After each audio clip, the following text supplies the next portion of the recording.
ओम श्री परमात्मने नमः। अध्याय 6 श्लोक 7 से 9।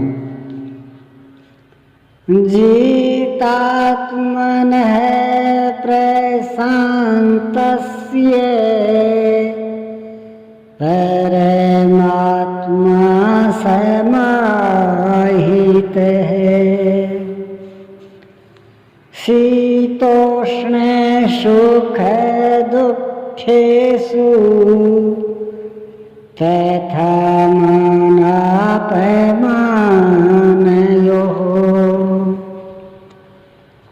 सर्दी गर्मी सुख दुख और मान अपमान में जिसके अंतःकरण की वृत्तियां वाली प्रकार शांत हैं, ऐसे स्वाधीन आत्मा वाले पुरुष में परमात्मा सदैव स्थित है, कभी विलग नहीं होता।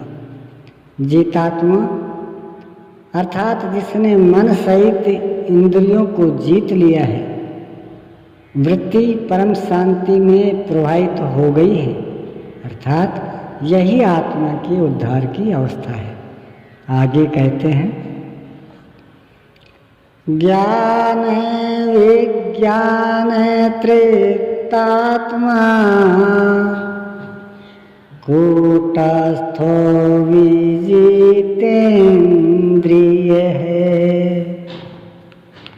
युक्त इत्युच्यते योगी समलोष्टाश्म कांचन है। जिसका अंतःकरण ज्ञान विज्ञान से तृप्त है, जिसकी स्थिति अचल स्थिर और विकार रहित है, जिसने इंद्रियों को विशेष रूप से जीत लिया है, जिसकी दृष्टि में मिट्टी पत्थर और स्वर्ण एक समान है, ऐसा योगी युक्त कहा जाता है। युक्त का अर्थ है योग से संयुक्त। यह योग की पराकाष्ठा है, जिसे योगेश्वर 5वें अध्याय में श्लोक 7 से 12 तक चित्रित कर आए हैं। परम तत्व परमात्मा का साक्षात्कार और उसके साथ होने वाली जानकारी ज्ञान है। 1 इंच भी इष्ट से दूरी है, जानने की इच्छा बनी है, तब तक वह अज्ञानी है।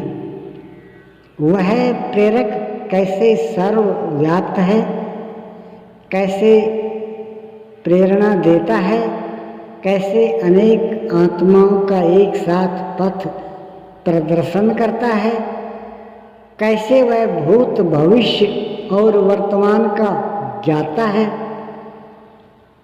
उस प्रेरक इष्ट की इस कार्य प्रणाली का ज्ञान ही विज्ञान है। जिस दिन से हृदय में इष्ट का आविर्भाव होता है, उसी दिन से वह निर्देश देने लगता है, किंतु प्रारंभ में साधक समझ नहीं पाता। पराकाष्ठा काल में ही योगी उनकी आंतरिक कार्य प्रणाली को पूर्णतः समझ पाता है। यही समझ विज्ञान है। योगारूढ़ अथवा युक्त पुरुष का अंतःकरण ज्ञान विज्ञान से तृप्त रहता है। इसी प्रकार योग युक्त पुरुष की स्थिति का निरूपण करते हुए योगेश्वर श्री कृष्ण पुनः कहते हैं, सूर्यं मित्रार्योदासीनम्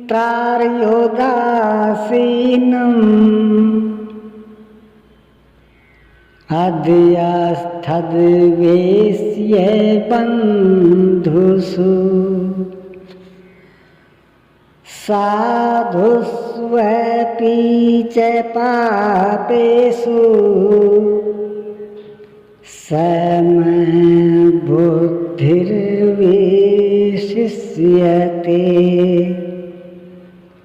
प्राप्ति के पश्चात महापुरुष समदर्शी और समवर्ती होता है, जिसे पिछले अध्याय 5/18 में उन्होंने बताया कि जो पूर्ण ज्ञाता या पंडित है वह विद्या विनय संपन्न ब्राह्मण में, चांडाल में, गाय, कुत्ता, हाथी में समान दृष्टि वाला होता है। उसी का पूरक यह श्लोक है। वह हृदय से सहायता करने वाले